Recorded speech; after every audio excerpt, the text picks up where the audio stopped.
line fashion. 8 miles south ahead of us. At the same time, the first 4 floors and the elevator shaft were built up here. They then drove into these rooms up here on flatbed trucks, filled them up with furniture and accessories, and stacked each one on top like Lego blocks, using this giant crane. Many of the first guests arrived at the Hilton, waving them in the option of riding their room up to the very top. They were being lifted up by that giant crane. This Hilton here was built right next door to La Villita on this hilltop up ahead of us. One of the first ever settlements in all of San Antonio. Settled up here in 1722 as a neighborhood for families of Spanish soldiers. Themselves were stationed out of the first mission founded down here, San Antonio de Valero, now known as the Alamo. La Villita here became a regular neighborhood over the years, fell into hard times by the early 20th century, till it was restored up here in 1939. And since then, La Villita appears to be home to many shops, galleries, boutiques, and restaurants up here during the day. Although they are closed Monday through Wednesday, they're open Thursday through Sunday. If you want to come back down here, then check it out. And it's also home up here, the Arneson River Theater, around this 110 right here. Very popular outdoor river theater right here. It's had many different shows and events take place here throughout the years. It's even been featured in a movie. They filmed here at this theater for the swimsuit scene of the original Miss Congeniality with Sandra Bullock. In fact, go back and watch that movie again, you can even see one of these tour boats sailing right through this theater in the middle of the scene. And if you look behind Sandra Bullock, above the stage, you'll see these 5 bronze bells up here. These are the Huffman bells. They're placed up here to honor 5 missions founded down here, including San Antonio de Valero, which was originally founded in 1718. San Jose, founded 2 years later in 1720, and San Juan, Concepcion, and Esparta, all founded 11 years later in 1731.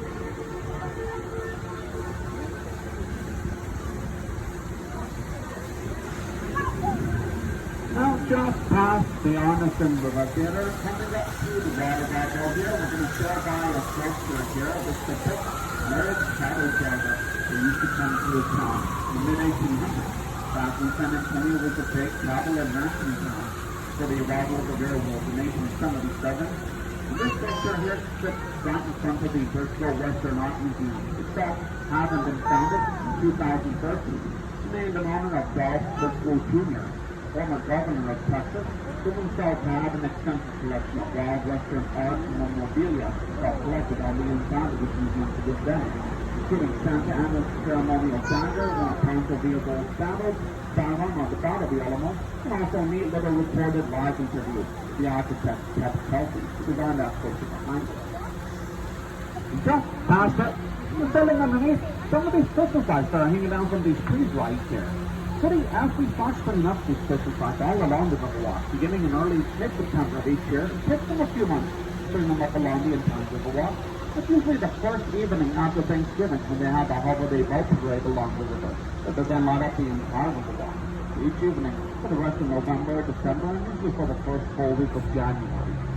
Unfortunately, they're probably not going to have a holiday boat parade this year. It's too hard for the distance that being transitioned out. But they will still light up the Riverwalk most likely. Like I said, first evening after Thanksgiving.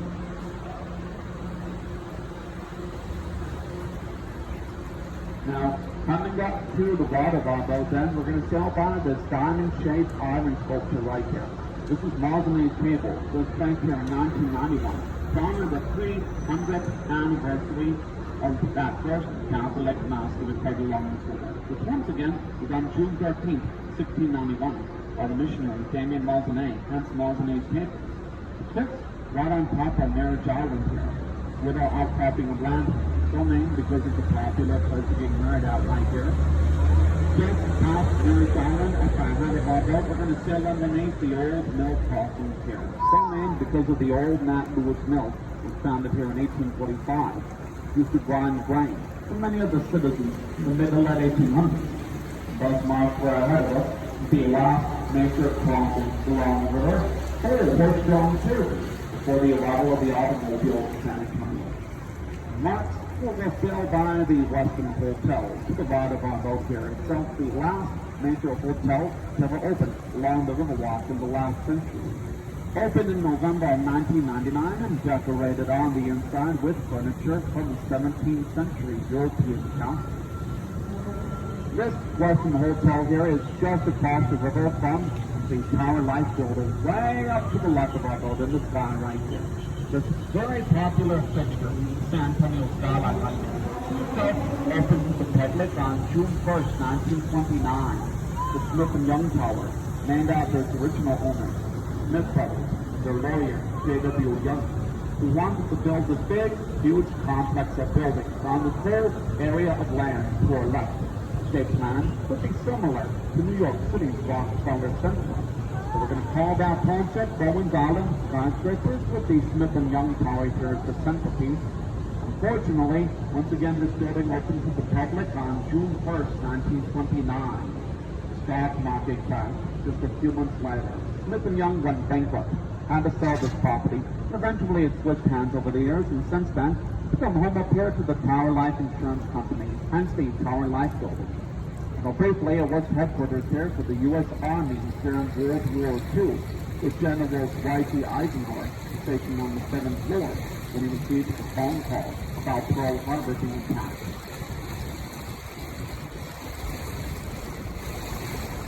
Now, just past the Tower Life building, we're going to be sitting behind the International Center to the bottom of our up here. This big green building here used to be home to the San Antonio Public Library from 1968 until 1998, and then became home to the offices of the North American Development Bank, as well as the old marina underneath. One of two marinas for my company in the city, Gaga Boats and Evenings. Which has the Bear County Courthouse just past up ahead of us. This big red building here that was founded up here in 1896 and is considered the oldest continuously operating courthouse in all of Texas. Gonna mark where we'll be exiting. Gate 4 right here. So just as we approach this green light in front of our boat, you look to either side of the boat here, you'll see these metal walls. These marks where there is a drawbridge in the water that comes up along with the rest of this flood channel out here. During heavy rains and major flooding, so as to make sure that water levels behind us remain the same at all times. And don't watch out any of the restaurants out here. And as we turn into this flood channel here, it has floodgate 5, 200 yards behind us.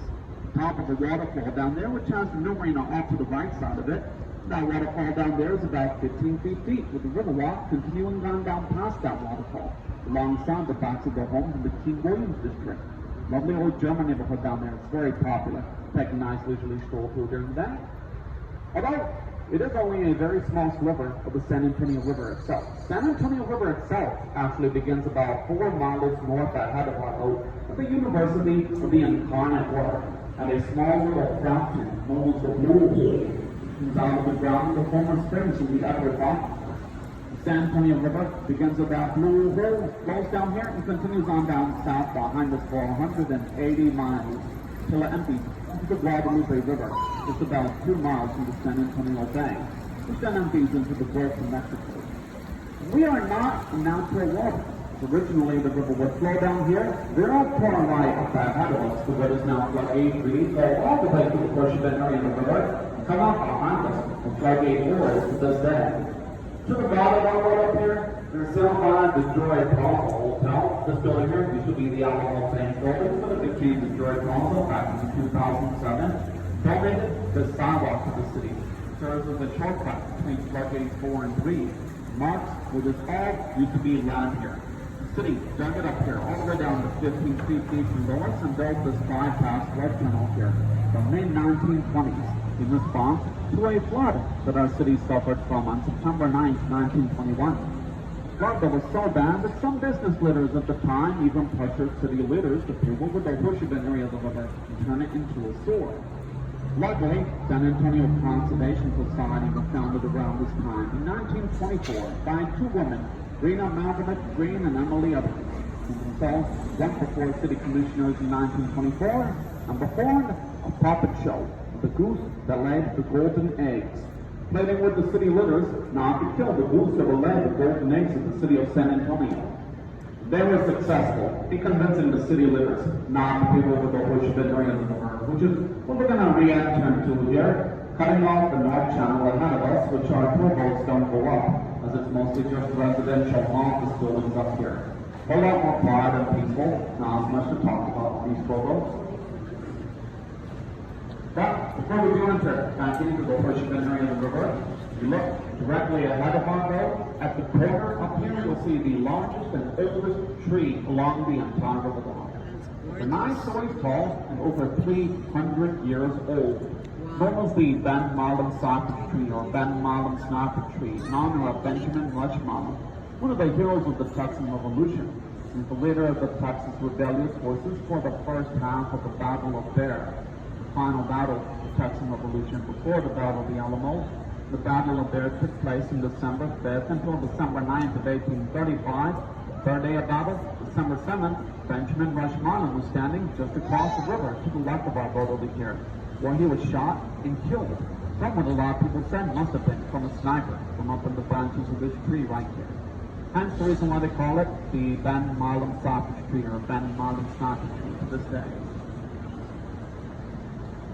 Going to mark river rejoin the natural flow of the river and sail underneath Floodgate 3 here, which comes down from above like a garage door alongside the rest of this flood channel. Again, during heavy rains, so as to make sure the water level ahead of us remains the same at all times. That's to wash out any of the restaurants or businesses along the way. But you want a great visual aid of just how bad flooding got here, or that flood, on September 9, 1921. To the left of our boat up here, we're going to sail by the Jurien Hotel. This building here became the Jurien in 1999. But originally it was a city public service building in the early 20th century where for that flood, September 9, 1921, flood waters reached to the top of the first floor windows right here, getting to over 10 feet above street level in downtown and all around us. Over 50 people lost their lives and there was millions of dollars in property damage. It was not the first nor the most recent, but definitely the most significant flood in our city's history. That's the one that inspired the construction of the flood channel back behind us, as well as the Elmwood Dam a few miles north to the left of our boat.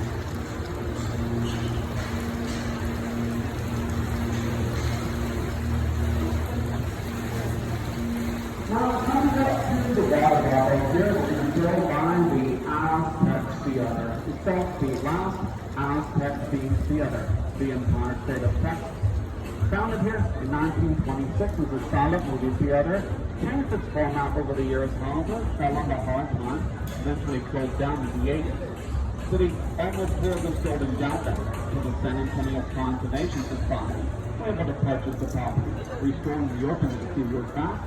Right next door to the Macalo Hotel, just past it, which itself used to be a home to the L-Blank Saddle in the early 20th century, which used to provide saddles and harnesses to Theodore Roosevelt and his grandfathers during the Spanish-American War, famous Mexican Revolutionary Francisco Pancho Villa and Allied forces during World War I. And that marks the sail underneath Salinas Bridge here in front of us, named in honor of the famous Tejano teacher, Salinas Symphony of Perez, actress Jennifer Lopez, sat right here on these pictures. Were seen during the movie Selena in 1997. If you all recall, this is a mainstream regular role. Filmed right here on this footage were seen during the evening, and afterwards, Jennifer Lopez spent the night in La Mancio Rio Hotel to the left of our boat. Spanish for the mansion on the river, it was founded over a century ago, 1853, as the St. Mary School for Boys. Later became home the St. Mary's Law School in 1934, and then was closed with 5 former students at St. Mary's in 1966. Who then restored and reopened it 2 years later in 1968, La Mansion del Rio Hotel. Where you live at La Mansion del Rio Hotel yet? Well, past it, you'll see this very tall building right here, whose walls form a very sharp corner, less than 90 degrees. As a result, this tall building up here creates a really awesome little optical illusion along the wall. There, you sell out from underneath the Wall Street Bridge on the other side. You look right up to the left of the boat. From this tall building here looks like a tall, flat wall above the boat.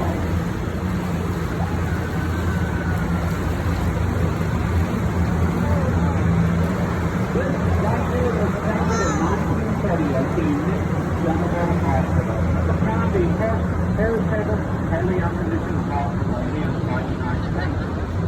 Originally, right across the property last year, when it reopened, since the reopening of the Marriott Hotel, right alongside the North Square of the Medical Square.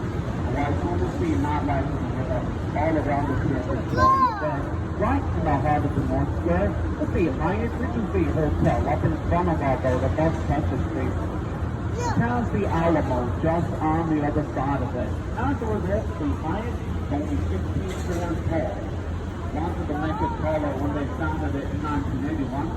San Antonio Conservation Society convinced its owners to scale it down the side so that it wouldn't cast a shadow on the Alamo during sunset. So, they did reserve room on the bottom swivel level of the Hyatt up here for shops, cocktails, or Alamo right up here. Spanish Trail passageway to the Alamo is a very beautiful area on the inside. We'll take you out right in front of the Alamo, an Alamo Plaza Street. You continue on straight through there at that point. If you go out right in front of the Alamo, just to the right of the Alamo, across the street from it, is the Mingo Hotel. To start, the Mingo Hotel down there is considered the most haunted place in all of San Antonio to this day. Once again, that's the Mingo Hotel, just to the right of the Alamo, just 2 blocks down to the left of the road. Back down here along the river level, we're going to be selling by the old Casino Club building to the right of our road up here. Founded here in 1927 as a social club for gentlemen again. Now it's home to a Southbound Steakhouse restaurant here in Robert, as well as an apartment complex on the very top where Elaine Huckman used to live. She was the widow of Robert Harvey Toll Huckman, and Robert Harvey Toll Huckman, the architect, who designed the entire Riverwalk all around. It's all his vision right there. Robert Huckman designed all of the sidewalks, staircases, bridges, benches, everything you see around here in the mid-1920s. He transcended his design to shop Vertigon and Romulus, he originally called it. City Leaders in 1929 opened to secure funding for the Riverwalk. Sadly, City Leaders rejected the proposed Riverwalk, but Robert Huckman wasn't going to give up that easily. Throughout the next few years, he was able to gather up some popular support and funding for his vision for Riverwalk from a variety of sources, including Maury Maverick, a U.S. congressman in San Antonio, who was very intrigued by the idea for Riverwalk. Maury Maverick asked his good friend, President Franklin Delano Roosevelt, to send the work project administration down here, which President Roosevelt was reluctant to do it. In fact, Maury Maverick had to ask him so many times, so much pressure on him, so that at one point, even rumored that President Roosevelt said, "If I know that the money for some citizens to put on you." Finally, after much pressure, the Work Projects Administration came down here and built the Riverwalk all around us. From March 27th of 1939 until March 14th, 1941. Just under 2 full years. ¡Que se oiga!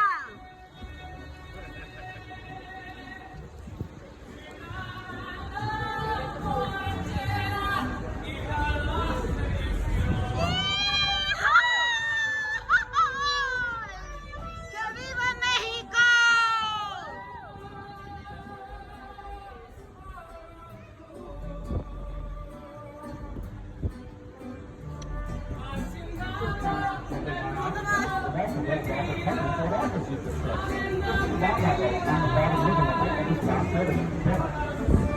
Up on this balcony, on street level,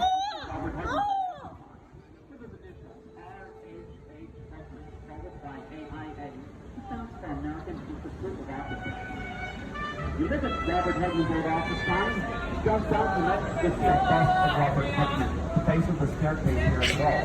Along with a few plaques around it. I'm hiding. Get to know all this come down here later, read up on him, learn a little bit more. He should have stopped here in 1921, right after the job was completed. Because he wanted to become the business for the ground upon the Riverwalk. In fact, Robert Huckman is of course now featured as the father of the Riverwalk to this day. In fact, just 5 years after Robert Huckman should have stopped there again, California was founded across the street from us to the right of our border here, which, as I mentioned earlier in the tour, is actually the oldest restaurant along the Riverwalk. Down in here, once again in 1946 by the Bear family, and despite the best of it, the Bear family was found in Castawheel, Robert Husband, and others who took part in the Riverwalk. Earlier, it didn't do so well. Crime used to be a huge problem down here. Got so bad that at one point, Riverwalk was even declared off limits to the military because of safety concerns. What actually changed the Riverwalk's luck made it much safer down here, and as a result, more successful. To this day, was the World Fair that our city hosted in 1968. And in the years leading up to that World Fair in 1968, the city raised funds in order to help clean out the river, beef up security, and also build this man-made extension of the river that we're re-entering into right here, which all used to be land here the rest of the way down. The city built the bridges above us on street level and dug it out here underneath them, all the way down to 5 feet below us, so that they could extend the river and the Riverwalk all the way up to the Hemisphere Plaza, which is where that World Fair took place from April 6th until October 6th of 1968. Good 36 months for which millions of people came down here to San Antonio, many of whom found their way to the Riverwalk here and thought that it was so beautiful. So that when a lot of them went home, they told all of their friends about the Riverwalk. Their friends came down here, went back home and told all of their friends, and so on and so on. So that now, thanks to word of mouth, since that World Fair, this Riverwalk to this day is in constant rivalry with the Alamo, for the coveted title of most visited tourist destination in all of Texas, which has made it much safer down here for the military, which is a good thing since San Antonio is also a very big military town as well. Birthplace, in fact, of the U.S. Air Force. After the first U.S. military flight took place here in San Antonio, on March 2nd, 1910, by Lieutenant Benjamin De La Hoff Lloyd, a good friend and student of the Rifles. San Antonio, to this day, is also home to Lackland Air Force Base as well, which is where everyone within the enlisted branch of the United States Air Force comes for basic training, earning it the nickname the Gateway to the Air Force.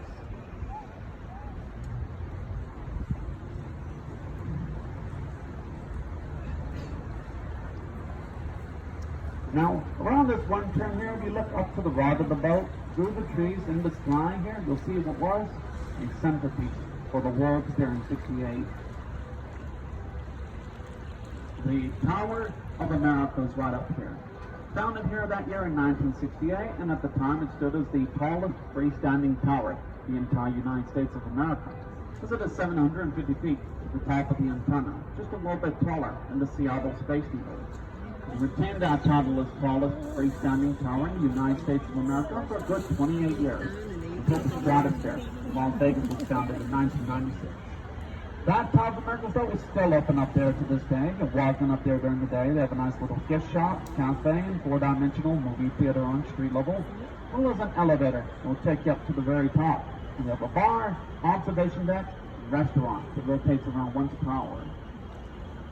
That Tower of America is at the far end of the Hemisphere Plaza, which is a city park to this day, on the other side of the Henry B. Gonzalez Convention Center, which is at the end of this extensionway to the right of our boat at this fork here, which itself, this convention center extension, is unfortunately closed to our regular tow boats. Instead, we're going to be taking a left turn at this fork and re-entering into the River Center extension that we exited earlier. We're going to be coming up to dock right back over the product from the River Center Mall, thereby coming upon the end of our tour up here. Go ahead, ladies and gentlemen, use this time right now while you're waiting to dock. Check underneath and around your seats. Make sure that you don't leave anything valuable behind. Hang on to your tickets as well as on others. Now, in fact, if you have any further questions or want to find information on the dinner boats or shuttle services, or you can just leave a good word about your favorite boat captain down here, so we get our company's website, GoRioCruises.com. And ma'am, did you have a question real quick? Castawheel. No. And how about just in the meantime, real quick, folks, just know that we both took some place stop in Thai Town Club.